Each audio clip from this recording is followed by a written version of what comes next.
काय निर्माण होतं? संभ्रमावस्था. कोण काय सांगतं, कोण काय सांगतं, कोण काय सांगतं. समाजाला समजत नाही काय करावं, देवदेव करावं, परमार्थ करावं, म्हणजे नेमकं काय करावं. अशी संभ्रमावस्था समाजाला निर्माण झालं. म्हणजे संत अवतार देतात आणि सांगतात बाबा काळजी करू नका, मार्ग लावून गेले आधी दयानिधी संत तेनेची पंथे चालू जाता न पडे गुंता कोठे काही. साधू संतांच्या मार्गाने जर तुम्ही आपण गेलो तर जीवनाचा गुंता सुटतो. काय सुटतो? जीवनाचा गुंता सुटतो. म्हणून संतांच्या मार्गाने जावं. आपण मार्ग कोणता जातो याच्यावर अवलंबून आहे, नाही का. आणि किती महत्वाचा मुद्दा आहे. रस्त्याने जर चालला तर दगड सुद्धा मार्गदर्शन करतो. बुलढाणा 45 किलोमीटर, त्याहून देवा दगड भरा असं म्हटलेलं आहे. मग सांगा आमच्या बुलढाण्याच्या स्टँडवर जर गेले तो साहेब एसटीवाला जो असतो ना तो लाऊडस्पीकर मधून ओरडत असतो, औरंगाबादची गाडी फलाट नंबर 5 वर लागलेली आहे. काय? औरंगाबादची गाडी फलाट नंबर 7 वर लागलेली आहे. प्रवाशांनी गाडीमध्ये बसून घ्या. अनोळखी वस्तूला हात लावू नका. अनोळखी वस्तूला हात लावू नका. आणि जेव्हा एसटी बाहेर येते तेव्हा पाठी असते आपला प्रवास सुखाचा हो. का हो? व्यवहारातला आपला प्रवास सुखाचं होण्याचं एवढं मार्गदर्शन. मग परमार्थामध्ये आमच्या जिंदगीचा प्रवास सुखाचं होण्याचं मार्गदर्शन म्हणजे ही गाडी आहे. विठाला विठाला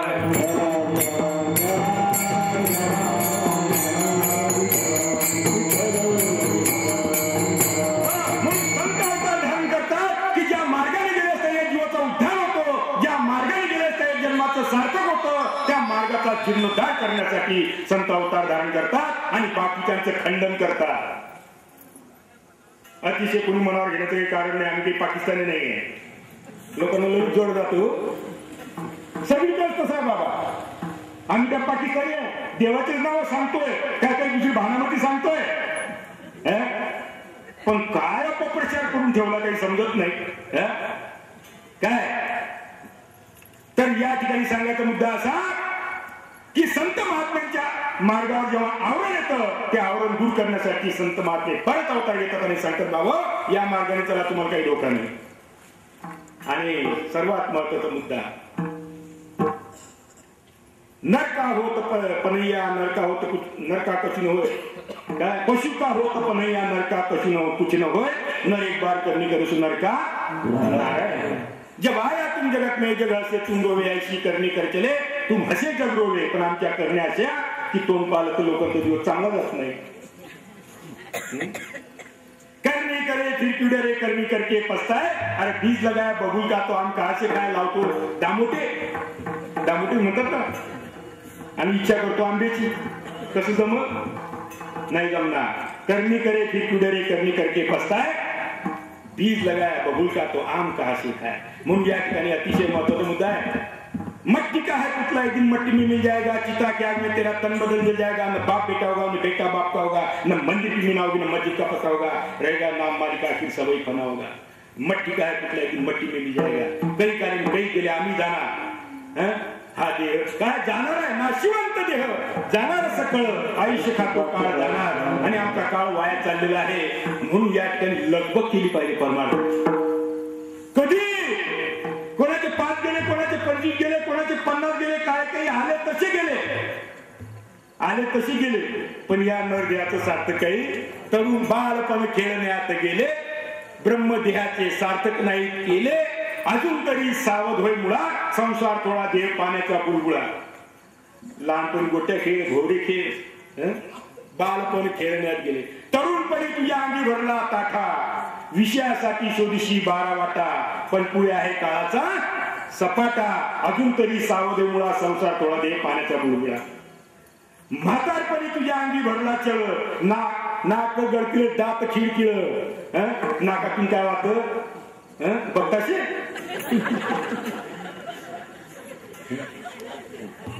अशी अवस्था होते. काय बागुल आजा म्हणतात त्याला कोपऱ्यात बसून. जवळ चरण जातो म्हणते माझा माझा.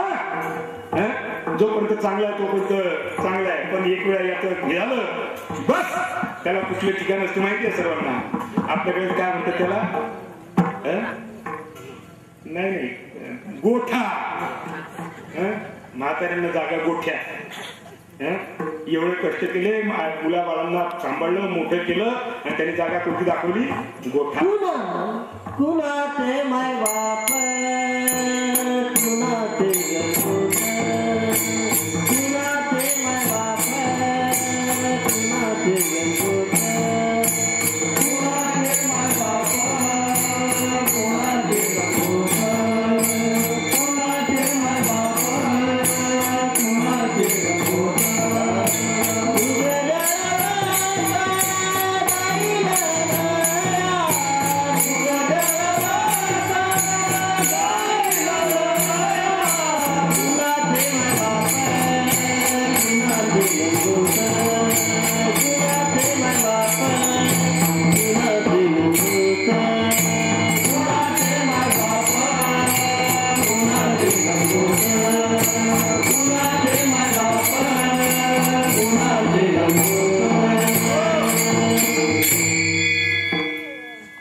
माऊलीचा अभंग आहे. ये साथे आली अवळगा सारंगरू कवनाचे मायबाप, कवनाचे गणगोट मृग जन्मत जायला, विषयाचे संस्क वेगळाची बाहुली अभ्राची सावली जायला, ज्ञानदेव म्हणे पाहता पाहिले स्वप्नीची चाईले जायला. मग अतिशय महत्वाचा मुद्दा आहे की साधू संतांच्या वचनामुळे आमचा उद्धार होतो. काय उद्धार होतो? तर हरी प्राप्तीशी उपाय धरावे संतांचे ते पाय, त्याने साधिती साधन तुटतील भवाचे बंधन. संता वीर प्राप्ती नाही ऐसे वेद देती द्वारे, एका जनार्दने संत आणि पूर्ण करतील म्हणून. संत देवाची गाठ घालून देतात. अतिशय महत्वाचं आहे. देवाचं नाव, देवाचं नामस्मरणाचं काम कोण करतं? तोंड करतं. पण देव पाहण्याचं काम कुणाचं आहे? डोळ्याचं आहे. मग डोळ्याचा देवाच्या रूपाचा संबंध या जीवाला कळायला पाहिजे का नाही कळायला पाहिजे? देवाचं रूप कळायला पाहिजे का नाही कळायला पाहिजे? समजा कोर्टामध्ये तुम्हाला काम आहे आणि सांगितलं तुम्ही झुमरे वकिलांना भेटा, आणि तुम्ही कोर्टामध्ये गेले झुमरे वकील, पण त्याचं रूपच माहित नाही, तर तो जळून जाईल तरी तुम्हाला समजणार नाही. डोळ्यासमोरून जाईल तरी तो समजणार. मग देवाच्या रूपाची जर ओळख झाली नाही तर भक्ती होईल का? मग रूपाची ओळख व्हायला पाहिजे का नको? आणि जेव्हा रूपाची ओळख होतो तेव्हा काय होतं माहितीये? एक दृष्टांत सांगतो म्हणजे आपल्या लक्षात येईल. देवाच्या रूपाची ओळख झाल्यानंतर जो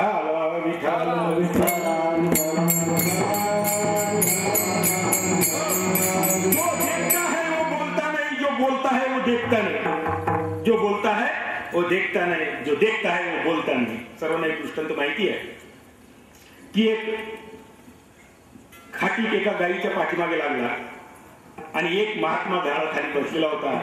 त्याच्या समोरून ती गाय निघून गेली आणि खाटी पाठीमागून आला आणि विचारलं गाय कुठे गेली? आता त्या महात्म्याने जर खरं सांगितलं तर खाटाचा काय होईल? वध होईल. खोटं सांगितलं तर खोटं बोलल्याचं पाप लागेल. मग त्याने काय करावं? त्याने असं उत्तर केलं, रे बाई माझ्या डोळ्यांनी पाहिलं पण डोळा बोलू शकत नाही, मी बोलू शकतो पण तोंडाने की पाहिलं. जो बोलता है वो देखता नहीं, जो देखता है वो बोलता नाही. देवाच्या रूपाची ओळख झाल्याशिवाय भक्तीला सुरुवात होत नाही. व्यवहारामध्ये आपल्याला जर बघितलं तर आपल्याला रूप डोळ्याने दिसतं आणि नंतर त्याचं नाव समजतं. का हे कशाचं झाड आहे, का हे कशाचं फुल आहे. रूप दिसलं नंतर त्याचं नाव विचारलं. पण परमार्थात उलट आहे.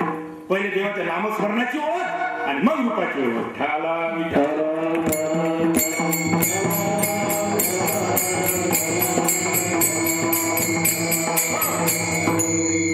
अभंग आपला संत कार्याकडे आहे. संत काय करतात, रूपाची ओळख कशी करून देतात. अगदी सोपा विषय आहे. फक्त थोडा बदल आपल्यामध्ये साधू संत करून देत असतात. काय बदल करतात? एक म्हैस होती. काय? एक म्हैस होती. तिला जर वाढलेला चारा टाकला तर ती खात नसे. सगळ्यांच्या पुढे प्रश्न पडला आता काय करावी? ही चारा काही खात नाही, चारा आहे वाढलेला. मग एका महात्म्याने एक युक्ती सांगितली. त्याने हिरव्या रंगाचा चष्मा आणला तिच्या डोळ्यावर लावला. म्हशीच्या डोळ्यावर. कोणत्या रंगाचा चष्मा? तो चारा हिरवा दिसायला लागला, गपागप खायला लागला. फक्त परिवर्तन केलं दृष्टीमध्ये. काय केलं?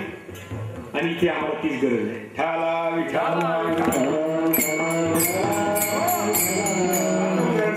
हे बघा माझ्या हातामध्ये काय आहे? काय डोळ्यात दिसते की नाही? अंगठीच आहे ना? नक्की. जर आपलं तुमच्याकडचं कीर्तन आणि आमच्याकडचं कीर्तन जरा फरक असतो बरं का. नाही तर तुम्ही आमच्याकडे बाबा असं काही बोलत नाही. काय बाबा बोलते असं? बरेच लोक सांगतात बाबा लोकांनी हाल सुद्धा नाही, डोळी सुद्धा नाही, पासून बघून घरावून बोलावं. नाही तसं नाही. नाचू कीर्तनाची रंगी ज्ञानदीप लावलेली सर्व सांडून माझाही वाचे विठ्ठल रख नाही. नाचलं पाहिजे कीर्तनामध्ये, वरातीत नाही. कीर्तनाचे नटनाचे नाचणी व्यवसाय प्रायचित्ताचे पापतीने नावाचे ज्ञानेश्वरी उभी आहे. कीर्तनाचे नटनाचे. कीर्तनाचा काय महिमा माहितीये?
साधू संतांचा सिद्धांत आहे. आम्हाला पटत नाही तो आमचा भाग, आमच्यातला तो दोष आहे.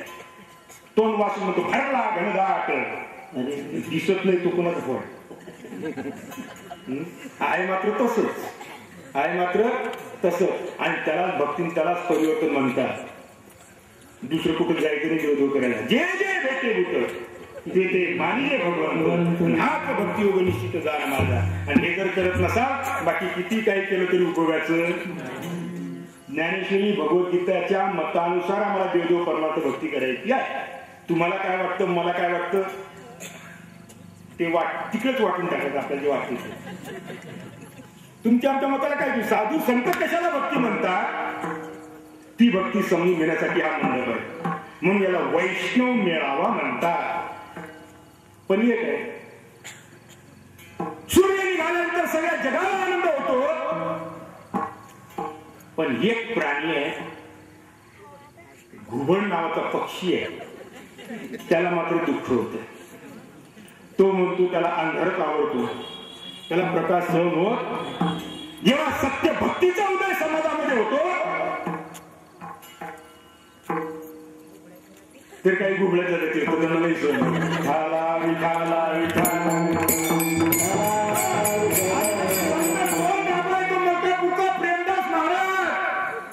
कोण बाबा? रिकामचं उद्योग धंदे काय आम्ही करूया असे?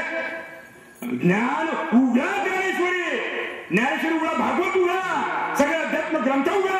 आणि त्यात काय वर्णन आहे ते वाचा भक्तीचं.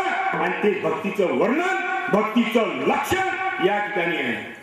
भागवताच्या उघडा सांगतो. साधन रूप भक्तीच्या युक्ती, सप्रेम उपजे माझी भक्ती. त्या भक्तीची निजस्थिती ऐक चक्रवर्ती सज्ञाना, सद्भावे निज भजन करी, हृदय प्रकटता श्री हरी, ताव देहाचे चिन्ह बाहेरी, क्षणा माझारी पालटती. हे म्हणते अंगात येते, यांच्या अंगात येतं, अंगात येतं. अरे तो हृदयातला प्रकट झाल्यानंतर तुमच्या काय कंट्रोल राहणार तुमच्याला? आणि आधी तो तसाच आहे. आम्हाला पटत नाही, तो आमचा फॉल्ट आहे. बाप दाखवणे तसला तर आमच्या बाप झालेल्या युद्धला याला भक्ती म्हणतात. पटत नसेल करू नको, आडवं येऊ नको. ठाला विठाला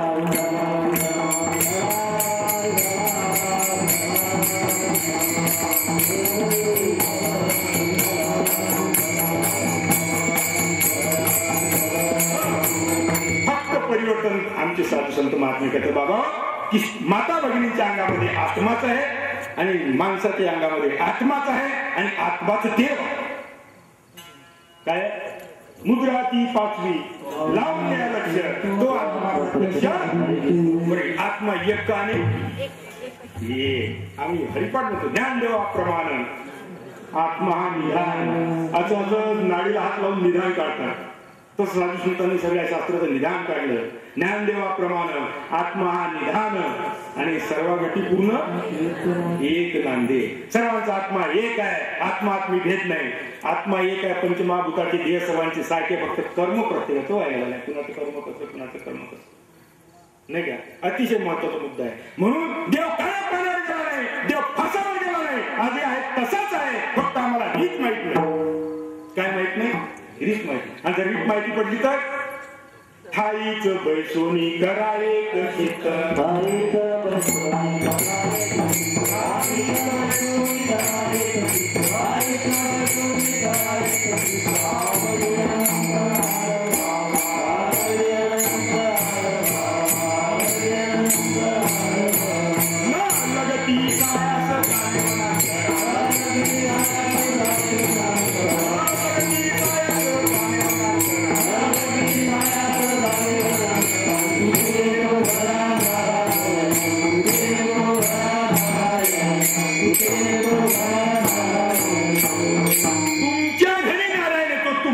गरज नाही, पण हे करावं लागेल. काय करावं लागेल? ठाईचं बैसोनी हे कोणी करायचं? ज्याचं त्यांनी करायचं, ज्याचं त्यांनी करायचं आहे. आणि जो एकाग्र चित्ताने भगवंताचं नामस्मरण करेल त्याला आधी तयार आहे. देऊळ बंद नावाचं एक पिक्चर आलेला आहे, बघून घ्या. पाहिला का देऊळ बंद? टीव्हीवर पाहिला असेल ना देऊळ बंद. सिनेमाचं नाव आहे. स्वामी समर्थाचा सिनेमा आहे. 2 मिनिटं डोळे झाकून, अरे तू डोळे झाकून फक्त भगवंताचं स्मरण कर, तुला भगवत प्राप्ती होईल म्हणून त्या शास्त्र सांगतं. तर तो हे मी केलं, कुठं काय झालं, काय नाही देऊ असं म्हणलं त्याच्यामध्ये. नंतर मग शेवटी हात जोडले शास्त्रज्ञांनी, भगवंताचं अस्तित्व मान्य केलं. मान्य करावंच लागलं त्याला. अरे तू कोण? चाल हे शरीर कोणाची असते, कोण बोलतो देखवे एकवी एक नारायण त्याचे भजन चुकू नका. म्या बोलल्या वेदी बोल, म्या चालवल्या सुरू चालल्या हलव्या प्राण व्हाले जगाची चाळीता. मीच एक ऐसा तू समर्थ ब्रह्मांडाचा धनी, हे वर्मगामिनी शरण तुला.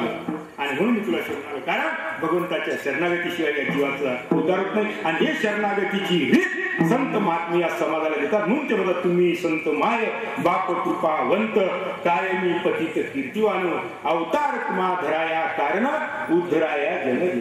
साधू संतांचा अवतार सामान्य माणसाचा उद्धार करण्यासाठी आहे. आणि उद्धार करण्याचा जो मार्ग आहे त्याच्या व्यतिरिक्त जर कोणी काही सांगत असेल त्यांचं खंडन करण्यासाठी. कोणाला वाईट वाटण्याचं काही कारण नाही. तीक्ष्ण उत्तरे हाती घेऊन बाण फिरे, नाही बिळभा तुका म्हणे सारा भरत मदंड न लगे काठी तीर्थाटी गमन. तुका म्हणे आळकाठी नाही भेटी देव, देवाची भेटी काही आळकाठी नाही. फक्त आम्हाला रीत माहित नाही. मग नाही ना घरी लग्न केलं, कुणातरी मांडवा खालून जावं म्हणजे रीती वाहतूक करतात. आणि म्हणून संतांच्या संगतीमध्ये रीती आजीवाला कडली तर आधी तयार आहे, कुठे जायची गरज नाही. पण हे मात्र करावं लागेल. ठाईचं बैसोनी एक मला वाटतं मागच्या कीर्तनात सांगितलं असेल तर काही माहित नाही मला काय सांगितलं मागच्या वर्षी. बघा तुमच्या भेटी 1 वर्षानंतर झाल्या. पण 1 वर्षापूर्वी आलो होतो, त्याच्यानंतर आताच प्रथम आलो. मागच्या कीर्तनात काय सांगितलं मला माहित नाही, पण एक दृष्टांत मला आठवते दिला होता.